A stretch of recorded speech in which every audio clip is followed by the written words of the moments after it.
இல்லை. அவரில் வாழ்ந்தால் பாவமில்லை. அவரில் வாழ்ந்தால் இருளில்லை. அவரில் வாழ்ந்தால் பாவமில்லை. மீட்கும் தேவன் அவரன்றோ.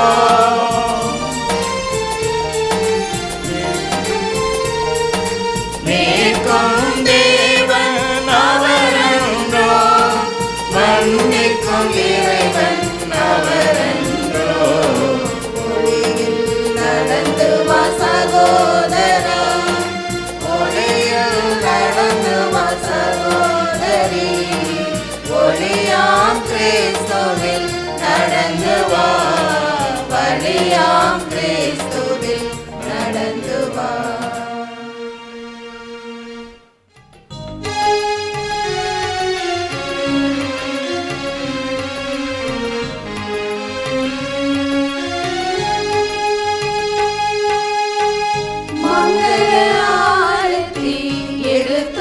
அழைத்தோ குருகுலமே வருக.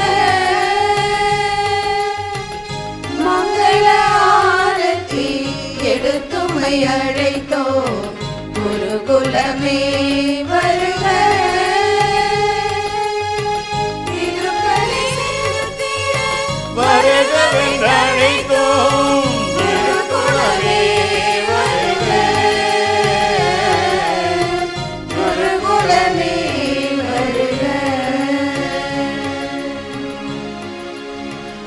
கடவுள் ஒளியாய் இருக்கிறார், அவரிடத்தில் இருளே இல்லை. 1 யோவான் 5. ஒளியான இறைவனில் பயணிக்க ஒளியின் பரிமாணமான அறிவு, மீட்பு, நன்மை, உண்மை, ஒற்றுமை எனும் ஒளியேற்றி இந்த 9ஆம் நாள் நவநாள் திருப்பலியை கொண்டாடுவோம். அறிவு ஒளியை ஏற்றிட நாகமங்கலம் பங்குத்தந்தை அருள் தந்தை அந்தோணிசாமி அவர்களை அன்போடு அழைக்கின்றோம். மீட்பின் ஒளியை ஏற்றிட ஆயர் இல்லம் அருட்தந்தை ஜான் பிரிட்டோ அவர்களை அன்போடு அழைக்கின்றோம். நன்மையின் ஒளியை ஏற்றிட நமது பாசமிகு பங்குத்தந்தை ஆரோக்கிய அமல்ராஜ் அவர்களை அன்போடு அழைக்கின்றோம்.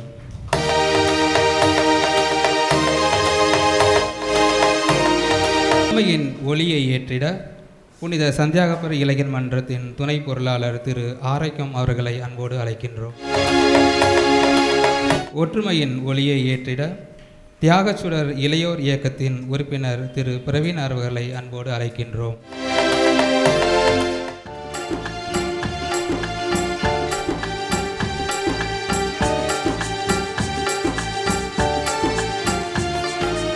அவரில் வாழ்ந்தால் வறுமை இல்லை. அவரில் வாழ்ந்தால் துன்பமில்லை. அவரில் வாழ்ந்தால் வறுமை இல்லை. அவரில் வாழ்ந்தால் துன்பமில்லை.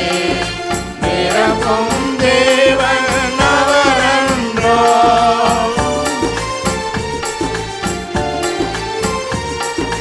நிரப்பும் தேவன் அவரன்றோ.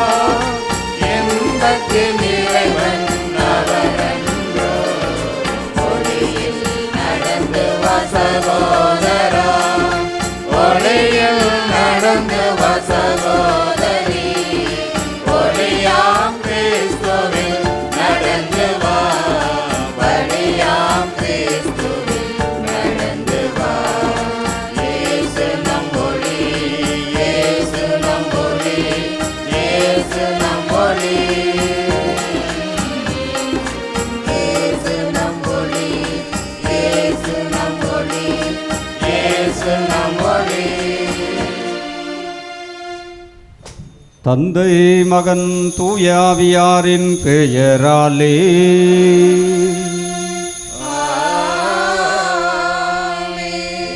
நம் ஆண்டவராகிய இயேசு கிறிஸ்துவின் அருளும் கடவுளின் அன்பும் தூய ஆவியாரின் நட்புறவும் உங்கள் அனைவரோடும் இருப்பதாக.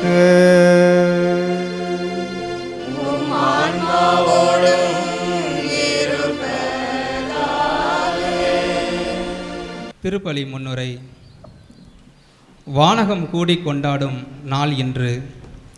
மனங்கள் எல்லாம் மகிழ்ச்சியில் மலரும் புனித நாள் இன்று. சமத்துவம் பேசும் சங்கம நாள் இன்று. ஆவியின் நிழலில் ஒளிரும் நம்பிக்கையின் நாள் இன்று. அன்பின் வழியாய் இறைவனில் இணையும் நாள் இன்று. ஆம், நம் புனிதரின் நவநாள் பலியையும் புனித சந்தியாகப்பர் இளைஞர் மன்றத்தின் ஆண்டு விழா நாளையும் சிறப்பித்து ஜெபிக்க வருகை தந்திருக்கும் நாகமங்கலம் பங்குத்தந்தை அந்தோணி சியாமை அவர்களை அன்போடு வரவேற்கின்றோம். மேலும் ஆயர் இல்லம் அருள் தந்தை ஜான் பீட்டர் அவர்களையும் அன்போடு வரவேற்கின்றோம். மற்றும் நம் பங்குத்தந்தை, பங்கு மக்கள், புனித சந்தியாகப்பரின் பக்தர்கள் அனைவரையும் மனமகிழ்வோடு இரு கரம் கூப்பி புனித சந்தியாகப்பர் இளைஞர் மன்றத்தின் சார்பாக வருக வருக என அன்போடு வரவேற்கின்றோம். சமத்துவ சமூகம் என்பது அனைத்து மனிதர்களுக்கும் சமமான மதிப்பும் உரிமைகளும் உடையவர்களாக இருக்க வேண்டும் என்பதை குறிக்கின்றது. இந்த நோக்கத்தில் இளைஞர்களின் பங்கு முக்கியமானது.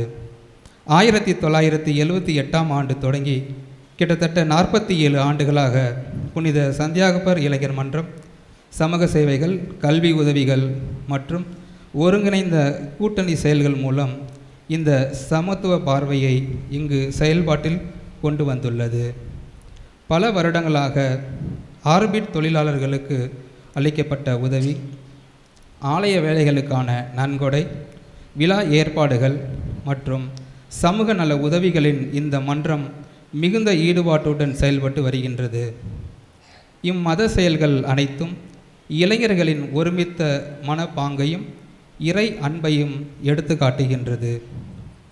ஒரு சிறு குழுவாக ஆரம்பித்து இன்று இப்பங்கு திருச்சபையின் மற்றொரு தூணாக விளங்குகின்றது. இத்தகைய எல்லா செயல்களின் வழியாக இளைஞர்கள் சமத்துவம் என்பது ஒரு வார்த்தை அல்ல, ஒரு வாழ்வியல் என்பதை அனுபவப்படுத்தி காட்டுகின்றனர்.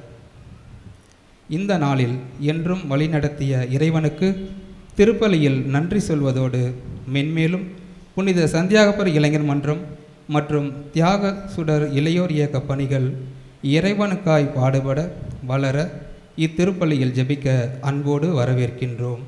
இத்திருப்பலியில் முழு மனதோடு பங்குவேற்போம். இயேசுவில் பிரியமான சகோதர சகோதரிகளே, பங்கு திருவிழாவின் 9ஆம் நவநாளை மிக மகிழ்ச்சியோடு நாம் கொண்டாடி கொண்டிருக்கின்றோம்.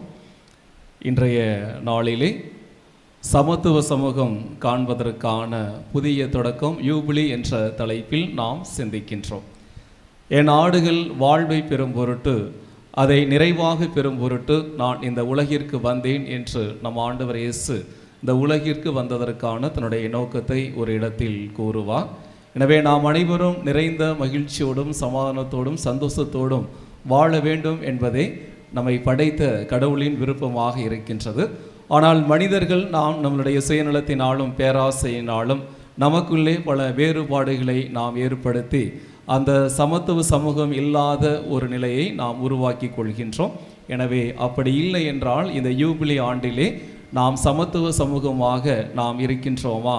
இந்த சமூகம் சமத்துவமாக செயல்படுவதற்கு நான் ஒரு சிறிய உந்துதலாக, ஒரு சின்ன கருவியாக நான் இருக்கின்றேனா என்பதை சிந்தித்து அதற்கான அருளை இந்த வழியில் நாம் கேட்போம். இன்றைய திருப்பலியை நிறைவேற்ற வந்திருக்கின்ற அருள் தந்தையர்கள் அவர்களுடைய கருத்துக்களுக்காக, தேவைகளுக்காக இந்த நாளில் நாம் சிறப்பாக ஜெபிப்போம். இன்னும் இந்த திருவழிபாட்டை சிறப்பிக்கின்ற புனித சந்தியாகப்பர் இளைஞர் மன்றத்தினர் மற்றும் தியாக சுடர் இளையோர் இயக்கத்தினர் ஒவ்வொரு உறுப்பினர்களுக்காக, அவர்களுடைய கருத்துக்களுக்காகவும் இந்த வழியில் நாம் சிறப்பாக ஜெபிப்போம்.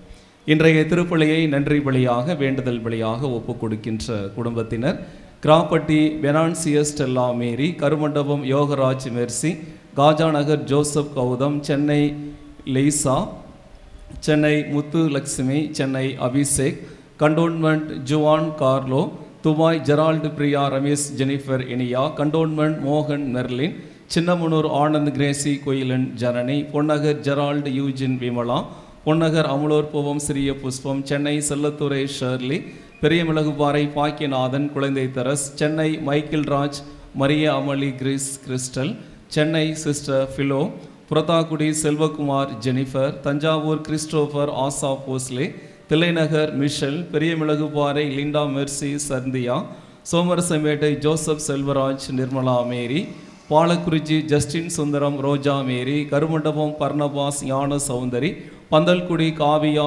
Juliet, Karumandapam Arokiaraj Arokia Mary, Karumandapam Antonyraj Evelyn, USA Anand Steffi, UK Naveen Archana, Karumandapam Ravi Bernadette Godson Lerina Alphonse, Karumandapam Nancy Ramesh, Thennur Rasammal, Meenaveli Alexander Peter, புனித சந்தியாகப்பர் இளைஞர் மன்றத்தினர் மற்றும் தியாக சுடர் இளையோர் இயக்கத்தினர், கூனி பஜார் ஆரோக்கிய மேரி சலோமி மற்றும் சேட்டு காலனி ஜேம்ஸ் சுகன்யா. இந்த வழியில் இவர்களுடைய கருத்துக்களுக்காக நாம் சிறப்பாக ஜெபிப்போம். அனைவரும் எழுந்து நிற்போம். நம் பாதுகாவலரின் இந்த 9ஆம் நவநாளில் இன்னும் நம்முடைய மனதில் இருக்கின்ற நம்முடைய வேண்டுதல்கள், மன்றாட்டுகள், விண்ணப்பங்கள் அனைத்தையும் கொண்டு வந்து பலிபீடம் ஒப்பு கொடுத்து நம்முடைய பாதுகாவலர் வழியாக நாம் பெற விரும்புகின்ற ஆசீர்வாதங்களை இந்த பலியில் கேட்டு நாம் இந்த பலியை ஒப்பு கொடுத்து ஜெபிப்போம். பலியின் தூய மறை நிகழ்வுகளை கொண்டாட நாம் தகுதி பெறும் பொருட்டு நாம் பாவங்களை ஏற்றுக்கொள்வோம். எல்லாமல்ல இறைவனிடமும் சகோதர சகோதரிகளே, உங்களிடமும் நான் பாவி என்று ஏற்றுக்கொள்கிறேன். ஏனெனில் என் சிந்தனையாலும் சொல்லாலும் செயலாலும் கடமையில் தவறியதாலும் பாவங்கள் பல செய்தேன். என் பாவமே, என் பாவமே, என் பெரும் பாவமே. ஆகையால் எப்பொழுதும் கன்னியான புனித மரியாதையும் வானதூதர் புனிதர் அனைவரையும் சகோதர சகோதரிகளை உங்களையும் நம் தேவனாகிய ஆண்டவரிடம் எனக்காக வேண்டிக் கொள்ள மன்றாடுகிறேன். எல்லாமல்ல இறைவன் நம்மீது இரக்கம் வைத்து நம்முடைய குற்றங்கள், குறைகள், கரைகள், பாவங்கள் அனைத்தையும் போக்கி நம்மை நிறை வாழ்வுக்கு அழைத்து செல்வாராக. ஆமென்.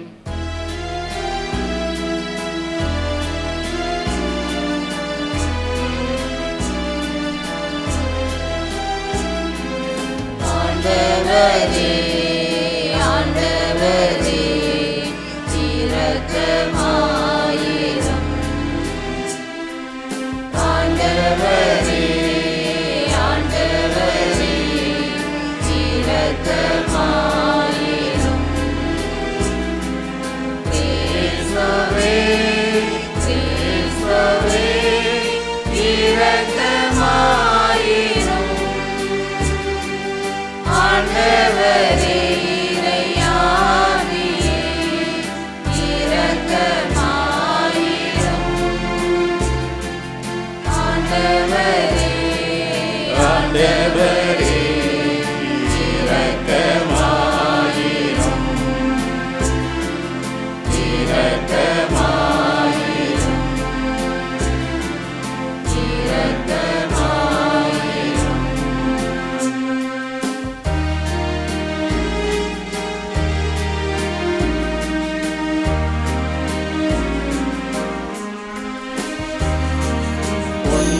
உன்னதங்களிலே கடவுளுக்கு ஆட்சி உண்டாகுக. உலகினிலே கல்மனத்தோடு அமைதியாகுக. உம்மை புகழ்கின்றோம், உம்மை வாழ்த்துகின்றோம், உம்மை ஆராதிக்கின்றோம், உம்மை மாட்சிப்படுத்துகின்றோம். உமது மேலான மாட்சியின் பொருட்டு உமக்கு நன்றி கூறுகின்றோம். ஆண்டவராகிய இறைவா, வானுலக அரசரே, எல்லாம் வல்ல தந்தையாகிய இறைவா, ஒரே மகனாய் உதித்த ஆண்டவரே, இயேசு கிறிஸ்துவே,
இறைவனின் மாட்சியில் இருப்பவர் நீரே.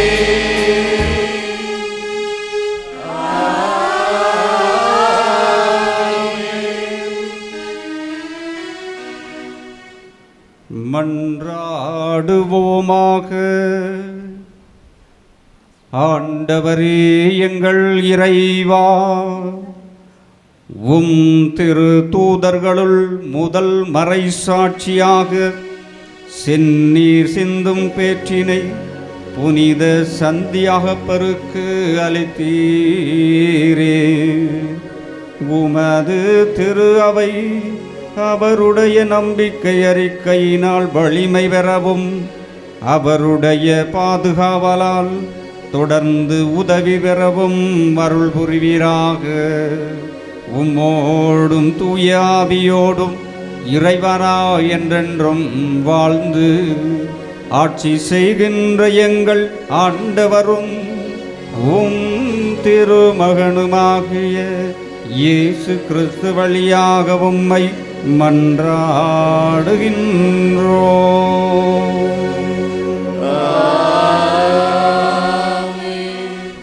வாசக முன்னுரை. இன்றைய வாசகத்தில் உற்ற அன்பும் உண்மையான பணிவும் கொண்ட ஒருவர் கிறிஸ்தவ வாழ்வின் அழகு என தெளிவாக வெளிப்படுத்துகிறது. அனைவரும் ஒரே உடலின் பல உறுப்புகளாகி ஒருவருக்கு ஒருவர் உடல் உறுப்புகளாய் இருக்கின்றோம். எனவே பிறர் நம்மை விட மதிப்புக்குரியவர் எனும் மனப்பாங்கும் ஆர்வமுள்ள சேவையில் துன்பத்தின் நேரத்தில் நிலைத்த மனமும் நம்மை ஒரு புனித சமூகமாக கட்டி எழுப்பும் என வாழ்வின் பாடங்களை வாழ்வாக்க நம்மை வலியுறுத்தும் முதல் வாசகத்துக்கு கவனமுடன் செவிமடுப்போம். முதல் வாசகம் ரோமைக்கு எழுதிய திருமுகத்திலிருந்து வாசகம். அதிகாரம் 12, இறைமுத்துக்கள் 3-5 மற்றும் 9-13 முடிய. இறையருள் பெற்றவன் எவனும் முறையில் நான் உங்களுள் ஒவ்வொருவருக்கும் கூறுவது, உங்களுள் எவரும் தம்மை குறித்து மட்டும் மீறி மதிப்பு கொள்ளலாகாது. ஆண்டவருக்கு கடவுள் வரையறுத்து கொடுக்கப்பட்ட நம்பிக்கையின் அளவுக்கேற்ப ஒவ்வொருவரும் தம்மை மதித்து கொள்ளட்டும். ஒரே உடலில் நமக்கு உறுப்புகள் பல உள்ள, அந்த உறுப்புகளெல்லாம் ஒவ்வொரு செயலை செய்வதில்லை, ஒரே செயலை செய்வதில்லை. அதுபோல நாம் பலராயிருந்தாலும் கிறிஸ்துவோடு இணைந்திருப்பதால் ஒரே உடலாய் இருக்கின்றோம், ஒருவருக்கொருவர் உறுப்புகளாய் இருக்கின்றோம். உங்கள் அன்பு கலக்கப்பட்டதாய் இருப்பதாக. தீமையை வெறுத்து நன்மையை பற்றி கொள்ளுங்கள். உடன்பிறப்புகள் போன்று ஒருவருக்கொருவர் உளங்கனிந்த அன்பு காட்டுங்கள். பிறர் உங்களை விட மதிப்புக்கு உரியவரான எண்ணுங்கள். விடாமுயற்சியோடும் ஆர்வமிக்க உள்ளத்தோடும் ஆண்டவருக்கு பணிபுரியுங்கள். எதிர்நோக்கி இருப்பதால் மகிழ்ச்சி கொள்ளுங்கள். துன்பத்தில் தாராள மனதுடன் இருங்கள். இறைவேண்டலில் நிலைத்திருங்கள். வறுமையுற்ற இறைமக்களோடு உங்களிடம் உள்ளதை பகிர்ந்து கொள்ளுங்கள். விருந்தோம்பலில் கருத்தாயிருங்கள். இது ஆண்டவரின் அருள்வாக்கு. இறைவா உமக்கு நன்றி.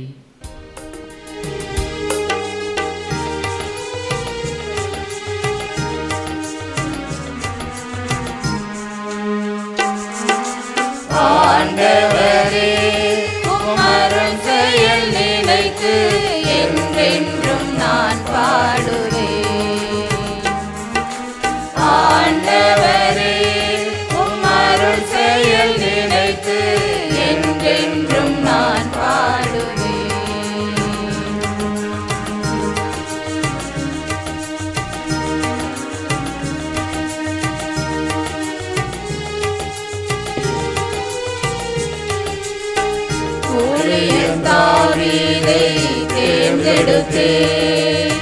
புனித தைலத்தால் அபிஷேகம் செய்து ஊழியம் தாவீதை தேர்ந்தெடுத்தேன். புனித தைலத்தால் அபிஷேகம் செய்து அன்பும் அருளும் அவரோடு இருக்கும். அன்பும் அருளும் அவரோடு இருக்கும். என் பெரும் உயர்த்தால் உயர்வு வரும். என் பெரும் உயர்த்தால் உயர்வு வரும். ஆண்டவரே உம் அருள் செயல் நினைத்து என்றென்றும் நான் பாடுவேன்.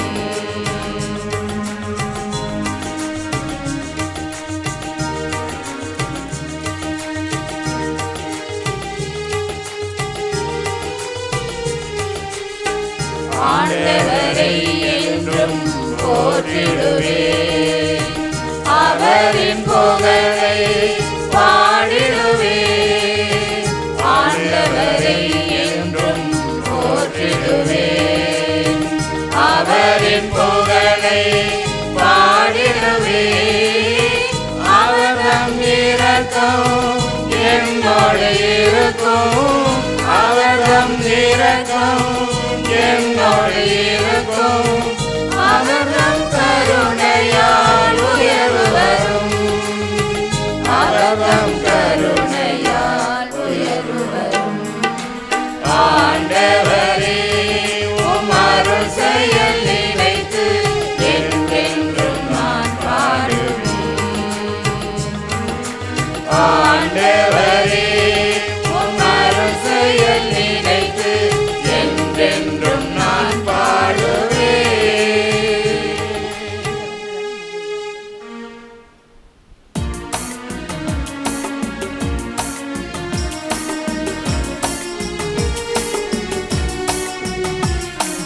அல்லேலூயா அல்லேலூயா அல்லேலூயா அல்லேலூயா அல்லேலூயா அல்லேலூயா. ஆண்டவரே பேசும் அடியவன் கேட்கின்றேன். உமது வார்த்தைகள் உயிரும் கையுமாகும். அல்லேலூயா அல்லேலூயா அல்லேலூயா அல்லேலூயா அல்லேலூயா அல்லேலூயா.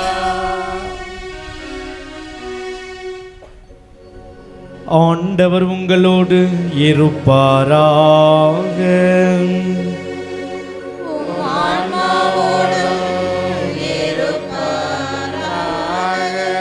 புனித யோவான் எழுதிய தூய நற்செய்தியிலிருந்து வாசகம்.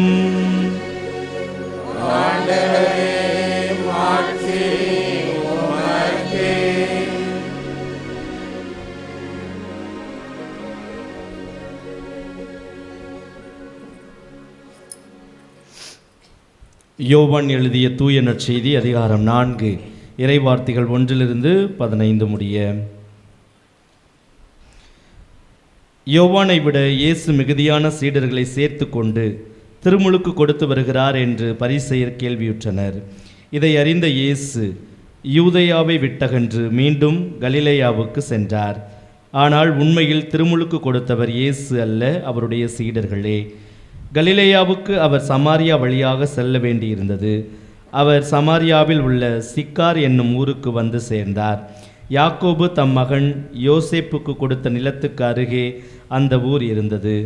அவ்வூரில் யாக்கோபின் கிணறும் இருந்தது. பயணத்தால் களைப்புற்றிருந்த இயேசு கிணற்று ஓரமாய் அமர்ந்தார். அப்போது ஏறக்குறைய நண்பகல். அவருடைய சீடர் உணவு வாங்குவதற்காக நகருக்குள் சென்றிருந்தனர். சமாரிய பெண் ஒருவர் தண்ணீர் மொள்ள வந்தார். இயேசு அவரிடம், குடிக்க எனக்கு தண்ணீர் கொடும் என்று கேட்டார். அச்சமாரிய பெண் அவரிடம், நீர் யூதர், நானோ சமாரிய பெண், நீர் என்னிடம் குடிக்க தண்ணீர் கேட்பது எப்படி என்று கேட்டார். ஏனெனில் யூதர்கள் சமாரியரோடு பழகுவதில்லை. இயேசு அவரை பார்த்து, கடவுளுடைய கொடை எது என்பதையும் குடிக்க தண்ணீர் கொடும் என கேட்பவர் யார் என்பதையும் நீர் அறிந்திருந்தால் நீரே அவரிடம் கேட்டிருப்பீர், அவரும் உமக்கு வாழ்வு தரும் தண்ணீரை கொடுத்திருப்பார் என்றார். அவர் இயேசுவிடம், ஐயா, தண்ணீர் மொள்ள உம்மிடம் ஒன்றுமில்லை, கிணறும் ஆழமானது.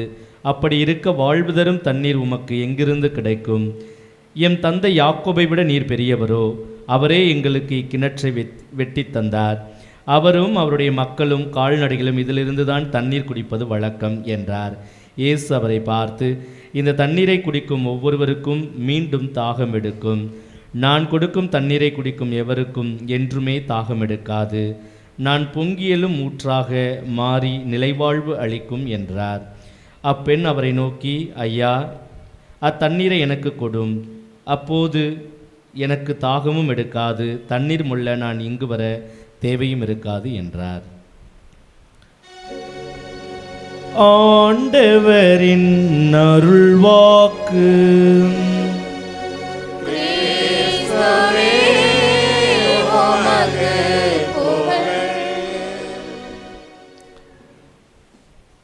கிறிஸ்துவில் அன்புமிக்க சகோதர சகோதரிகளே, நம்முடைய பாசமிகு பங்கு தந்தை அருள்பணி அமல்ராஜ் அவர்களுக்கும் இன்றைய நவநாள் திருப்பலியை சிறப்பித்து கொண்டிருக்கும் இளையோர் இயக்கத்தினருக்கும் பங்கு மக்கள் ஒவ்வொருவராகிய உங்கள் அனைவருக்கும் அருள் தந்தையர்கள் சார்பாக உங்களுடைய பாதுகாவலர் புனித சந்தியாகப்பருடைய திருவிழா நல்வாழ்த்துக்களை கரவோசை எழுப்பி மகிழ்ச்சியோடு தெரிவித்துக் கொள்கிறேன். உங்களுக்காகவும் உங்களுடைய குடும்பங்களுக்காகவும் உங்களுடைய குடும்ப தேவைகளுக்காகவும் இந்த திருப்பலியிலே சிறப்பான விதத்தில் ஜெபித்து மகிழ்கின்றேன். இன்றைய சிந்தனை ஒரு புரட்சிகரமான ஒரு சிந்தனையை பெரிய மிளகுபாறை பங்கு தந்தை அவர்களும் இறை மக்களும் எங்களுக்கு கொடுத்திருக்கிறார்கள். இந்த சிந்தனையிலே உங்களை இந்த திருப்பலியில் வழிநடத்தி சிந்திக்க வைத்து அதை உங்களுடைய வாழ்க்கையில் செயல்படுத்தி குடும்ப வாழ்விலும் சமூக வாழ்விலும் திருச்சபை அருள் வாழ்விலும் நம்மை நாமே ஒரு சமத்துவ வாழ்வுக்கு, ஒரு சகோதரத்துவ வாழ்வுக்கு, ஒரு ஒற்றுமை நிறைந்த வாழ்வுக்கு, அதன் வழியாக அமைதியும் சாந்தமும் மன நிறைவும் நிறைந்த வாழ்வுக்கு நம்மை இறையருள் வழிநடத்தி செல்ல வேண்டும். அதற்காக இந்த தலைப்பை பங்கு தந்தை அவர்கள் சிறப்பான விதத்திலே தெரிவு செய்து அதுவும் சிறப்பாக இந்த யூபிலி ஆண்டிலே நமக்கு கொடுத்திருக்கிறார். இந்த யூபிலி ஆண்டினுடைய தொடக்கத்தில் இந்த விதமான தலைப்பையொட்டி நாம் சிந்திப்பது, அதை இறை வார்த்தையோடு ஆண்டவர் இயேசுனுடைய வாழ்வோடு நாம் அலசி பார்த்து அதை நம்முடைய வாழ்க்கையிலே செயல்படுத்தி வாழ்வது இன்னும் நலமானதாக இருக்கும். திருப்பாடல் 131:1 நாம் வாசிப்பது போல, சகோதரர்கள் ஒன்றுபட்டு வாழ்வது எத்துணை நன்று, எத்துணை இனிமையானது என்ற இறை வார்த்தைக்கு ஏற்ப மிளகுபாறை இறை மக்களாகிய சகோதர சகோதரிகள் நாம் அனைவரும் ஒன்றுபட்டு வாழ்வது இனிமையானது, அது கடவுளுக்கு ஏற்புடையது கூட என்பதை நாம் இந்த தினத்தில் ஏற்றுக்கொள்வோம். அதை சிந்தித்து நம்முடைய வாழ்க்கையிலே செயல்படுத்துவோம். நாங்கள் மெய்யியல் படித்த பொழுது ஒரு சிந்தனை, மெய்யியல் அதாவது ஃபிலாசபி என்பதை ஒரு ஃபிலாசபர் அழகாக சொல்லுவார். மெய்யியல் என்பது being in a dark room looking for a black cat. அதாவது தமிழிலே சொல்ல வேண்டுமென்றால் ஒரு இருட்டு அறையில் இருந்து கொண்டு, வெளிச்சமே இல்லாத அந்த இருட்டு அறையில் இருந்து கொண்டு ஒரு கருப்பு பூனையை தேடுவது. ஒரு இருட்டு அறையில் இருக்கிறோம், நம்முடைய கண்களுக்கு எதுவுமே தெரியாது. அப்படிப்பட்ட அந்த இருட்டு அறையில் நாம் ஒரு கருப்பு பூனையை தேடுகிறோம் என்றால் எப்படி அது சாத்தியம்? எந்த ஒரு அறிகுறியை வைத்து, எந்த ஒரு அடையாளத்தை வைத்து நாம் அந்த இருட்டு அறையில் நாம் அந்த கருப்பு பூனையை தேடி கண்டுபிடித்து நம்முடைய கையிலே பிடிக்க முடியும்? சொல்லுங்கள், அது சாத்தியமான ஒரு செயலா? அது சற்று சவாலான செயல், ரிஸ்கி ஒர்க் என்ற ஆங்கிலத்தில் சொல்லும். அதை நாம் அவ்வளவு சுலபமாக செய்துவிட முடியாது. இன்று நமக்கு கொடுக்கப்பட்டிருக்கிற தலைப்பும் அப்படிதான். மனித இனம் தோன்றியது முதல், ஏன் இந்த உலகில் உயிரினம் தோன்றியதிலிருந்து மனிதனுடைய தேடல், இந்த உலகில் உள்ள ஒவ்வொரு உயிரினுடைய தேடலும் இதுதான். இதுதான் மனிதன் அல்லது உயிர்கள் எல்லாமே சமமாக இந்த பூவுலகில் வாழ வேண்டும். சமத்துவ உணர்வோடு, உரிமைகளோடு, கடமைகளோடு மனித இனம் அதில் சிறப்பான விதத்தில் வாழ வேண்டும் என்பதை மனிதன் தேடிக்கொண்டே இருக்கிறான்.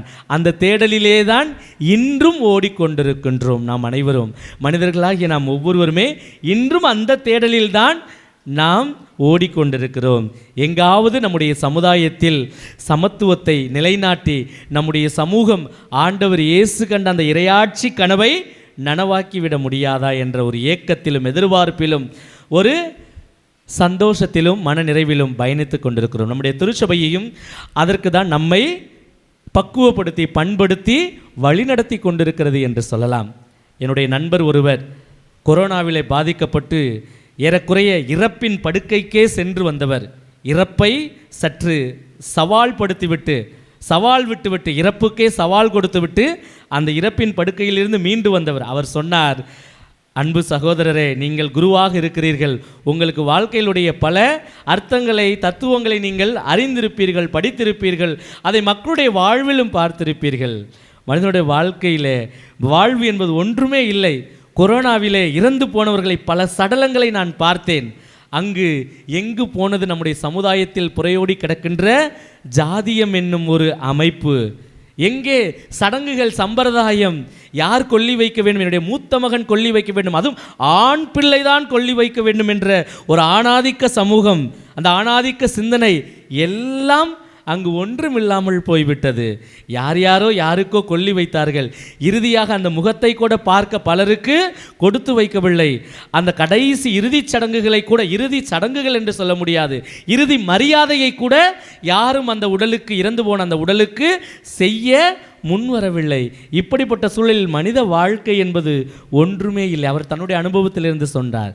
இதேபோல் பல இயற்கை சீற்றங்களை நாம் பார்க்கிறோம் இந்த உலகத்தில். அண்மையில் அகமதாபாத்தில் நடந்த அந்த விமான விபத்து, எத்தனை பேர் இறந்து போனார்கள் அந்த விமான பயணிகள். பலரும் அந்தஸ்து படைத்தவர்கள், அதிகாரம் படைத்தவர்கள், பணபலம் படைத்தவர்களாக இருப்பார்கள். அவர்களுக்கெல்லாம் இறுதிச் சடங்கு யார் நடத்தியது? இயற்கையே நடத்திவிட்டது. அந்த தீயே நெருப்பு, அவங்க வெடித்து சிதறியதில் நெருப்பில் அவர்கள் உடலெல்லாம் கருகி போய்விட்டது. எங்கே நாம் தேடி வைத்திருந்த சடங்குகள், சம்பிரதாயம், ஜாதி அமைப்புகள், நம்ம ஆண் பெண் என்ற வேறுபாடு, இதெல்லாம் எங்கே போய்விட்டது? ஒன்றும் இல்லாமல் போய்விட்டது. இதுதான் மனித வாழ்வு, மனித யதார்த்தமும் கூட. அன்பிற்குரிய சகோதர சகோதரிகளே, இந்த சமத்துவம் என்பதை சிந்திப்பதற்கு முன்பாக நான் உங்களிடம் ஒரு கேள்வி கேட்க விரும்புகின்றேன். அந்த கேள்விக்கு நீங்கள் எப்படி வேண்டுமானாலும் பதில் சொல்லலாம், உங்களுடைய மனசாட்சிக்கு ஏற்றவாறு பதில் சொல்லலாம். நம்முடைய வாழ்க்கையில் வேறுபாடுகள் நிறைய இருக்கிறது, வேற்றுமைகள் என்று சொல்லலாம். அந்த வேற்றுமைகள், வேறுபாடுகள் இருப்பது நல்லதா கெட்டதா? அந்த வேறுபாடுகள் நம்மிடத்தில் ஆண் பெண் படைப்பிலே வேறுபாடுகள் இருக்கிறது. நம்மளுடைய உருவத்தில் கருப்பு, சிவப்பு, நெட்டை, குட்டை என்று இருக்கிறது. நாம் பார்க்கிற வேலையில் எந்த வேலையாக இருந்தாலும் சரி வேறுபாடுகள் இருக்கிறது, வேற்றுமைகள் இருக்கிறது. நம்முடைய சமூக அந்தஸ்து, பணம் படைத்தவன், பணம் இல்லாதவன், அதிகாரம் படைத்தவன், அதிகாரம் இல்லாதவன் என்று எல்லா வேறுபாடுகளும் இருக்கிறது. இந்த வேறுபாடுகள் இருப்பது நல்லதா கெட்டதா? என் ஆழ்ந்த சிந்தனைக்கு போய்விட்டீர்களா? என்னுடைய கேள்வி புரிகிறதா? என்னுடைய கேள்விக்கு யாராவது பதில் சொல்வீர்கள் என்று நான் எதிர்பார்க்கிறேன். வேறுபாடுகள் இருப்பது கெட்டது. இந்த குழந்தை அழகா மழலை பேச்சில் சொல்கிறாப்புல, வேறுபாடுகள் இருப்பது கெட்டதுன்னு சொல்கிறாப்புல. நீங்கள் யாராவது பெரியவங்க சொல்கிறீங்களா? வேறுபாடுகளே இருக்கக்கூடாது அப்படின்னு அந்த சின்ன குழந்தை அவனுடைய அறிவுக்கு எட்டிய 8ஆம் அறிவில் சொல்லியிருக்கிறார். நீங்கள் சொல்லுங்கள். அந்த டிஃப்ரென்ஷியாலிட்டி என்ற ஆங்கிலத்தில் சொல்லுவோம், டிஃப்ரென்ஷியாலிட்டி, அது இருப்பது நல்லதா கெட்டதா? ஏதாவது ஒரு பதில் சொல்லுங்களேன். நல்லதுன்னு சொல்கிறவங்களா கை தூக்குங்க பார்ப்போம். இப்போ கையினாவது தூக்குங்களே பார்ப்போம் கொஞ்சம். வேறுபாடுகள் இருப்பது நல்லது. அப்போ வேறுபாடுகள் இருக்கக்கூடாது அப்படிங்கிறவங்க கை தூக்குங்க. நான் எதுக்குமே கை தூக்கலை அப்படின்னா நீங்கள் உங்களை நான் எந்த கேட்டகரியில் சேர்க்குறதுன்னு எனக்கு புரியலை. வேறுபாடுகள் இருப்பதும் நல்லது, வேறுபாடுகள் இல்லாமல் இருப்பதும் நல்லது அப்படிங்கிறது சில பேருடைய கருத்துக்கள். நான் சொல்கிறேன், வேறுபாடுகள் இருக்கலாம். நம்மிடத்தில் வேறுபாடுகள் இருக்கும். படைப்பின் தொடக்கத்தில், படைப்பிலேயே பார்க்கிறோம். இப்போ கடவுள் இந்த உலகத்தை படைக்கிற பொழுது கடவுள் இந்த உலகத்தை படைக்கிற பொழுது எல்லாவற்றையும் ஒரே மாதிரி படைக்கலை. இந்த உலகம் முழுவதும் காடுகளாக படைச்சிட்டாருன்னா கடல் வளம் இருக்காது நமக்கு. அந்த கடலில் இருக்கிற அந்த பொக்கிஷங்கள் நமக்கு கிடைக்காமலே போய்விடும். கடவுள் எல்லாவற்றையும் கடலாக படைத்திருந்தார்னா மரம் செடிகள் கொடிகள் இல்லாமல் வெறும் தண்ணியாக வச்சு கடலாக படைச்சிருந்தார்னா நமக்கு நல்ல ஆக்சிஜன் கிடைக்காது, காற்று கிடைக்காது, அந்த வன உயிரினங்கள் இல்லை. அந்த வன உயிரினங்கள் இல்லைன்னா வாழ்க்கை சுழற்சி என்பது இருக்கவே இருக்காது. இயற்கை சுழற்சி வாழ்க்கை சுழற்சி என்பது இருக்காது. அப்போ மனித வாழ்வு என்பது ஒன்றுமே இல்லை. அப்போ கடவுள் இந்த பூமியை பல்வேறு வேறுபாடுகளோடு வேற்றுமைகளோடு படைத்திருக்கிறார். சில இடங்கள் காடுகளாக அடர்ந்த காடுகள், செடிகள் கொடிகள், பல அந்த செடிகள் கொடிகளிலிருந்து அரிய வகை மூலிகைகள், மனிதனுக்கு தேவையான மருத்துவத்துக்கு தேவையான மருந்துகள் அந்த காடுகளில் இருந்து தான் கிடைக்கிறது. அப்படி அந்த காடுகள் இல்லை என்றால் நம்முடைய வாழ்வு நன்றாக இருக்காது. அதேபோல் கடல், அதேபோல் நிலம் இல்லை என்றாலும் ஒன்றுமில்லை. மனிதன் உணவுக்காக வெறும் கடல் வளங்களையும் மலை வளங்களையும் மட்டும் நம்பியிருந்தால் போதுமா?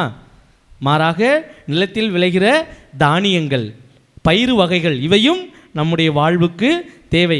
இந்த வேறுபாடுகள் படைப்பிலேயே இருக்கிறது. அதேபோல் மனித படைப்பு, மனித உயிரினங்களை பார்க்கிறோம். எல்லாரையும் ஆணாக படைச்சிருந்தாங்கன்னா இந்த உலகம் எப்படி இருக்கும் நினச்சி பாருங்கள். ஆணாக இருந்தாங்கன்னா எப்படி இருந்திருக்கும் இந்த உலகம்? இல்லை எல்லாரையும் பெண்களாக கடவுள் படைச்சிருந்தாருன்னா எப்படி இருக்கும்? இந்த பெண்கள் மட்டுமே இந்த உலகத்தில் இருக்கிறாங்க, இல்லை ஆண்கள் மட்டுமே இந்த உலகத்தில் இருக்கிறாங்கன்னு நினச்சி பாருங்கள். ஒரு வாழ்க்கை சுழற்சி இருக்குமா? ஒரு புதிய உயிர் வருமா? ஒரு புதிய மாற்றம் வருமா இந்த உலகத்தில்? அப்போ அந்த வேறுபாடுகள் வேற்றுமைகள் படைப்பிலேயே கடவுள் கொடுத்திருக்கிறார். அந்த வேறுபாடுகள் வேற்றுமைகள் இருப்பது நல்லது, அடிப்படையிலேயே நல்லது. அந்த வேறுபாடுகள் இருப்பது மனிதனுக்குள்ளே பார்க்குறோம். ஒவ்வொரு மனுஷனும் ஒரே மாதிரி இருக்கிறோமா? அறிவியல் பூர்வமாக நம்மளுக்குள்ளே இருக்கிற அந்த டிஎன்ஏன்னு சொல்கிறோமே, எனக்கு மாறும், எனக்கு பக்கத்தில் இருக்கிறவங்களுக்கு மாறும், அங்கிட்டு உள்ள ஒரு ஆளுக்கு மாறும். அந்த டிஎன்ஏ பேட்டர்ன் என்று சொல்வார்கள் ஆங்கிலத்தில். அந்த டிஎன்ஏ ஆர்என்ஏ அந்த அமைப்பே மாறும். அது ஒவ்வொரு மனிதனுக்குள்ளேயும் மாறும். அது ஒவ்வொரு மனிதனுக்குள்ள ஒரு சிறப்பு பண்புகளை கொடுக்கும், ஒரு சிறப்பு திறமைகள் இருக்கும் ஒவ்வொரு மனிதனுக்குள்ளே. அப்படி மனிதன் தன்னுடைய படைப்பிலேயே வேறுபாடுகளை கொண்டிருக்கிறான். இந்த வேறுபாடுகள் இருப்பதெல்லாம் கடவுளுடைய படைப்பு. அதை மனிதன் நல்லதுக்கென்றே படைத்திருக்கிறான். கடவுள் மனிதனுக்கு நல்லதுக்கென்றே கொடுத்திருந்தார். ஆனால் அருள் தந்தை அவர்கள் முன்னுரையிலே சொன்னது போல இந்த வேறுபாடுகள், இந்த வேற்றுமைகளை எல்லாம் மனிதன் தன்னுடைய சுயநலத்துக்காக, தன்னுடைய ஆதாயத்திற்காக, அல்லது ஒரு குறிப்பிட்ட இனம், ஒரு இனக்குழு, ஒரு சமூகம், ஒரு சமுதாயம், அவர்கள் தங்களுடைய சுயநலத்துக்காக இந்த வேறுபாடுகளை வேற்றுமைகளை அதை தவறான விதத்தில் கையாண்டு மக்களிடத்தில் பிளவுகளை உண்டாக்கி, வேற்றுமைகளை உண்டாக்கி, அதில் வன்முறைகளை உண்டாக்கி, மனக்கசப்புகளை உருவாக்கி, மனிதனிடையே ஆண்டான் அடிமை என்று, ஏழை பணக்காரன் என்ற அடிமைகளை, எல்லா தவறான சித்தாந்தங்களையும் உருவாக்கி மனிதன் அடிமைப்படுத்தி ஒரு கேவலமான வாழ்வுக்கு, நம்மை ஒரு புத்திகட்ட நிலைக்கு ஒரு சில மனிதர்கள், ஒரு சில இனக்குழுக்கள், ஒரு சில சமுதாய மக்கள், சமுதாய குழுக்கள் இதை இந்த சமுதாயத்தில் கொண்டு வந்து விட்டார்கள். இதை நாம் இன்றும் பின்பற்றி கொண்டு நாம் அந்த நிலையிலேயே இருந்து கொண்டிருந்தோமே என்றால் நம்ம ஆண்டவர் இயேசு கிறிஸ்து 2025 ஆண்டுகளுக்கு முன்பு கண்ட இறையாட்சி கனவு நனவாகாமலே போய்விடும். நம்முடைய கத்தோலிக்க கிறிஸ்தவர்கள் இந்த யூபிலி ஆண்டில் இந்த சமத்துவத்தை, நம்மிடம் இருக்கிற வேறுபாடுகளை ஒரு நேர்மறையான கண்ணோக்கி பார்த்து அதை நம்முடைய வாழ்க்கையில, குடும்ப வாழ்விலும் சமூக வாழ்விலும் திருச்சபை அருள் வாழ்விலும் அதை செயல்படுத்தி நாம் ஒரு கனிகளை தரக்கூடியவர்களாக, நல்ல இறையாட்சிக்குரிய செயல்பாடுகளை செய்யக்கூடிய மக்களாக நாம் வாழ முயற்சி செய்ய வேண்டும். அதை நாம் எங்கிருந்து கற்றுக்கொள்ளலாம்? அந்த சமத்துவத்துக்குரிய பண்பு நலன்களை நாம் எங்கிருந்து பார்க்கலாம் என்றால் நம்ம ஆண்டவர் இயேசுனுடைய வாழ்விலே பார்க்கலாம். நம் ஆண்டவர் இயேசுனுடைய வாழ்விலே அவற்றை நாம் கண்ணார காணலாம். இந்த இறை வார்த்தைகளை வாசிக்கலாம். ஆண்டவர் இயேசு கிறிஸ்து அவர் தான் தன்னுடைய பிறப்பிலேயே அவர் சமத்துவத்தை கொடுக்கிறார். யூத சமுதாயத்திலே ஒரு எண்ணம் இருந்தது. கடவுள் என்றால் விண்ணகத்தில் யாரும் பார்க்க முடியாத அளவில், யாருக்கும் எட்டாத ஒரு இடத்தில் இருக்கிறவர் கடவுள். ஆனால் அந்த கடவுளே மனித உருவெடுத்து மனிதனிடத்திலே மனிதனாக மனிதன் வாழ வேண்டும், அதன் வழியாக சமத்துவத்தை கொடுக்க வேண்டும் என்று ஆண்டவர் இயேசு கிறிஸ்து கடவுளாய் இருந்தவர் மனிதனாக வந்தார். முதல் சமத்துவ பண்பை, முதல் சமத்துவத்திற்கான பாடத்தை நமக்கு கற்றுக் கொடுக்கிறார். ஏன் மனித அவதாரம் எடுத்து வந்தார்? மனித அவதாரம் எடுத்து வந்தார். மனிதன் எல்லோரும் கடவுளுடைய பிள்ளைகள், கடவுளுக்கு உரிய சகோதர சகோதரிகள். அவர்கள் ஒருவர் மற்றவருடைய சகோதரிகளுக்குரிய மனப்பான்மையோடு வாழ வேண்டும். முதல் வாசகத்திலே பவுலடியார் ரோமேற்கு எழுதிய மடல் 12ஆம் அதிகாரத்திலே நீங்கள் ஒன்றுபட்டு வாழ வேண்டும். உடலிலே உறுப்புகள் பல இருப்பது போல ஒவ்வொரு உறுப்பும் ஒரே செயலை எல்லா உறுப்புகளும் ஒரே செயலை செய்வதில்லை. ஒவ்வொரு உறுப்பும் அதனுக்குரிய செயல்பாடுகளை செய்கிறது. அதேபோல் மனிதன் தனக்குரிய இயல்புகளோடு தனக்குரியவற்றோடு அந்த சமத்துவ பண்போடு சகோதரத்துவ பண்போடு வாழ வேண்டும் என்பதை இறைவார்த்தை நமக்கு அறிவுறுத்துகின்றது. அடுத்ததாக ஆண்டவர் இயேசு கிறிஸ்து தன்னுடைய பணி வாழ்விலே பல சமத்துவத்துக்கு முக்கியமான கருத்துக்களை அவர் எடுத்து காட்டியிருக்கின்றார். இன்றைய நற்செய்தி வாசகத்திலே சமாரிய பெண், சமாரியர்கள் என்றாலே புறவினத்து மக்கள், ஒதுக்கப்பட வேண்டியவர்கள், அவருடைய முகத்தில் கூட விழிக்கக்கூடாது, அவர்களோடு உரையாடக்கூடாது. இன்றைய நற்செய்தி வாசகத்திலே வாசிக்க கேட்டோம். யூதர்கள் சமாரியர்களோடு பழகுவதில்லை, எந்தவித தொடர்பும் வைத்துக்கொள்ள மாட்டார்கள். அப்படிப்பட்ட இடத்தில் ஆண்டவர் இயேசு கிறிஸ்து சமத்துவத்தை முன்னிறுத்தும் விதமாக அந்த பெண்ணிடம் குடிக்க தண்ணீர் கேட்கிறார். அதன் வழியாக அந்த சமாரிய பெண்ணோடு உறவாடி ஒரு உறவை ஏற்படுத்தி, யூதனுக்கும் சமாரியனுக்கும் எந்தவித வேறுபாடும் இல்லை, வேற்றுமைகள் கிடையாது, எல்லோரும் சகோதர சகோதரிகள் என்ற ஒரு பண்பை, என்ற ஒரு கருத்தை ஆழமாக அங்கு ஆண்டவர் இயேசு கிறிஸ்து பதிவு செய்கிறார். அதேபோல் கனானிய பெண், அவரை பின்தொடர்ந்து வருகிறார். ஆண்டவர் இயேசு போய்கொண்டிருக்கிற பொழுது தன்னுடைய மகளுக்காக, பேய் பிடித்த மகளுக்காக, அந்த மகளுக்கு பிடித்த பேயை குணமாக்க வேண்டும் என்று வேற்றினத்து பெண் அவர் வருகிறார் இயேசுவை பின்தொடர்ந்து. அங்கே இயேசு பிள்ளைகளுக்குரிய உணவை நாய்க்குட்டிகளுக்கு போடுவது முறையல்ல என்று சொல்லி ஒரு ஜாதிய பிளவை முன்னிறுத்துவது போல இருக்கும். ஆனால் ஆண்டவர் இயேசு கிறிஸ்து அங்கு ஜாதியை முன்னிறுத்தவில்லை, ஜாதிய பிளவுகளை முன்னிறுத்தவில்லை, தூக்கி பிடிக்கவில்லை. நான் யூதன், நீ கனானிய பெண், வேற்றினத்து பெண் என்று ஒதுக்கவில்லை. அவருடைய நம்பிக்கையை பாராட்டும் விதமாக, அவருடைய நம்பிக்கை யூதருக்கு இணையாக இருக்கின்றது. எனவே சமாரியர்கள், கனானியர்கள் என்பவர்கள் யூதர்களுக்கு தாழ்ந்தவர்கள் அல்ல என்பதை ஆண்டவர் இயேசு கிறிஸ்து முன்னிறுத்துவதற்காக அங்கு அவர் அந்த பெண்ணுக்கு, அந்த பெண்ணினுடைய நம்பிக்கையை பொருட்டு அவருடைய மகளுடைய பேயை, நோயை குணமாக்குகிறார் என்று பார்க்கிறோம். அதேபோல் நல்ல சமாரியர்கள் உவமை. யூதர்கள் தான் பெரியவர்கள், சமுதாயத்தில் அந்தஸ்து படைத்தவர்கள், கடவுளுடைய பணியை செய்யக்கூடியவர்கள், குருக்களும் லேவியர்களும். அப்படிப்பட்டவர்களோடு அவர்களை விட தன்னுடைய அயலானுடைய தேவையை பார்த்து அவனுக்கு உதவி செய்கிறவன் தான் உயர்ந்த மனிதன் என்று சமுதாயத்தில் இருந்த ஏற்ற தாழ்வுகளை, பிளவுகளை உடைத்தெறிந்து, நீ என்னையா பெரியவன், மனிதனுக்கு மனிதன் இரக்கம் காட்டுகிறவன், அன்பு காட்டுகிறவன், தேவையில் உதவுகிறவன் தான் நல்ல மனிதன், அதுதான் சமத்துவம் என்பதை ஆண்டவர் இயேசு கிறிஸ்து அங்கு நிலைநாட்டுவதை பார்க்கிறோம். நல்ல சமாரியர் உவமையிலே பார்க்கிறோம். அதேபோல் சக்கேயு, லூக்கா நற்செய்தி 19ஆம் அதிகாரம், பாவி, வரி தண்டுபவன், இவன் மக்களால் ஒதுக்கப்பட வேண்டியவன், தன்னுடைய சமுதாயத்திலேயே ஒருவன்,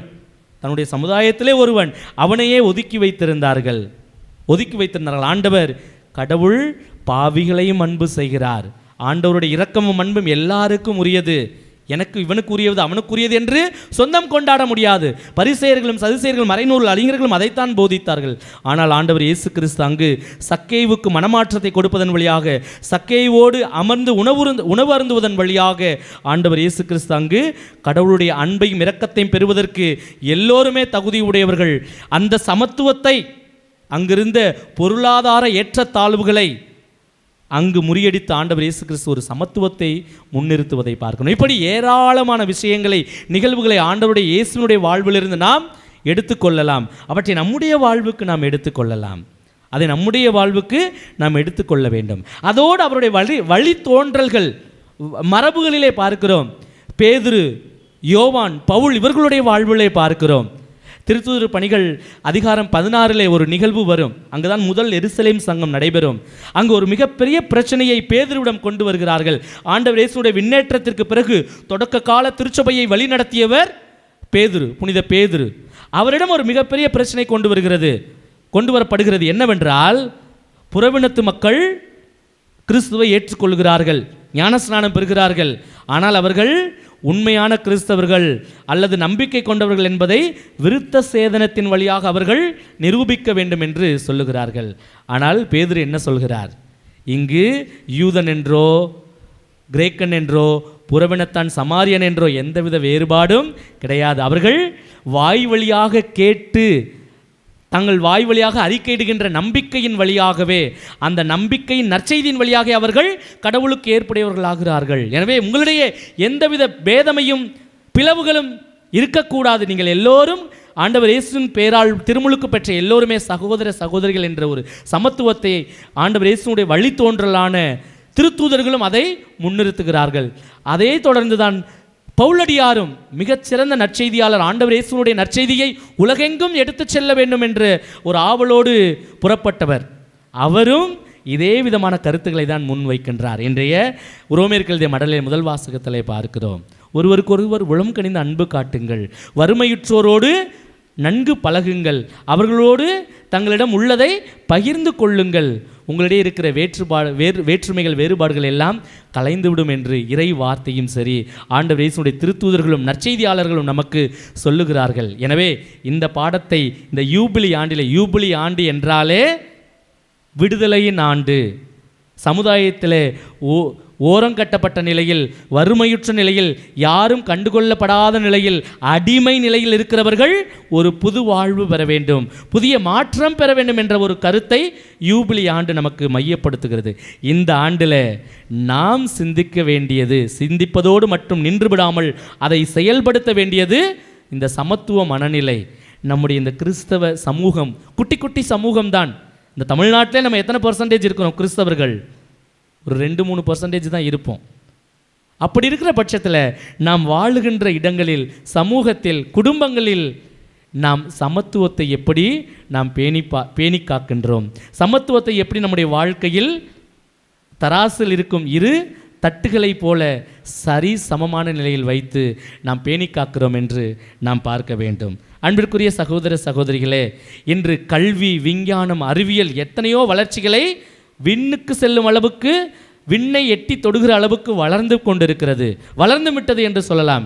எனவே மனிதன் நாகரிக வாழ்வில் ஓடிக்கொண்டிருக்கிறான், நாகரிகம் என்ற போர்வையில் தன்னை போர்த்தி கொண்டு வாழ்கின்றான்.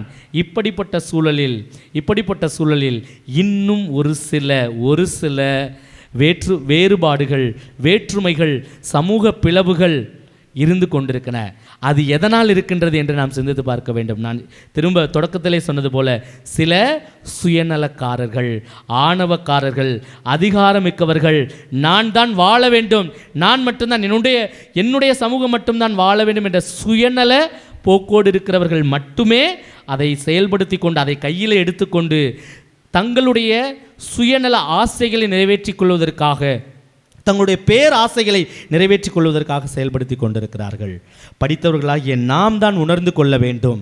ஆண்டவர் இயேசுனுடைய வழித்தடங்களை பின்பற்றி கொண்டிருக்கிற நாம் அவருக்கு ஏற்புடைய சமத்துவ வாழ்வை நம்முடைய வாழ்விலே செயல்படுத்தி, நாம் ஒருவருக்கொருவர் உளம் கனிந்த அன்பு காட்டி, ஒருவர் மற்றவரை ஏற்றுக்கொண்டு நம்மிடத்தில் இருக்கிற வேறுபாடுகளை கொண்டாட வேண்டும். நான் ஆண், நான் பெண் என்ற ஒரு பெருமிதம் இருக்கலாம். அந்த பெருமிதத்தை ஆணவமாக மாற்றக்கூடாது. ஆணவமாக மாறிப்போனால் அது சமுதாயத்திலும் சரி, குடும்பத்திலும் சரி, அது ஒரு தீங்கை விளைவிக்கும். அது தீங்கை விளைவிப்பதோடு மட்டுமல்லாமல் சமூக வாழ்வை, மனித வாழ்வையே சீரழித்து விடும். எனவே அந்தவித மனநிலையெல்லாம் இல்லாமல் நாம் சமத்துவ மனநிலையோடு, சகோதரத்துவ மனநிலையோடு, படைப்பிலேயே வேறுபாடுகள் இருக்கிறது, அந்த வேறுபாடுகளை நாம் கொண்டாடி நம்மிடத்தில் நான் இந்த ஜாதியை சார்ந்தவன், இந்த சமயத்தை சார்ந்தவன், இந்த இனத்தை சார்ந்தவன் என்று அந்த வேறுபாடுகளை காட்டிக்கொள்வதோடு மட்டும் நின்று விடாமல், அந்த வேறுபாடுகளை காட்டி நாம் உயர்ந்தவன், நீ எனக்கு கீழானவன் என்று ஒரு அவமரியாதையாக, அயலானை அவமரியாதையாகவோ அல்லது கீழ்த்தரமாகவோ நடத்த கூடாது. அந்த அடையாளம் அப்படியே இருந்துட்டு போகட்டும். இன்றைக்கி ஜாதி சான்றிதழை போட்டு தான் ஆகணும், விரும்புகிறீங்களோ விரும்பலையோ, அதை நம்ம இந்த சமுதாயத்தில் ஒருத்தராக இருக்கிறதுனால நம்ம அதை போட்டு தான் ஆகணும். ஆனால் அதை காட்டி நான் பெரியவன் நீ தாழ்ந்தவன் அப்படிங்கிற உணர்வை நாம் வளர்த்து கொள்ளக்கூடாது. அந்த எதிர்மறையான எண்ணத்தை நம்மிடத்தில் வளர்த்தி கொள்ளக்கூடாது. கடவுள் என்னை ஆணாக படைத்திருக்கிறார், உன்னை பெண்ணாக படைத்திருக்கிறார் என்பதற்காக ஆண் தான் பெரியவன் என்று நாம் மாறுதட்டி கொண்டு ஒரு பெண்ணை அடிமைப்படுத்தக்கூடிய ஒரு மனநிலையில் நாம் நடத்தக்கூடாது.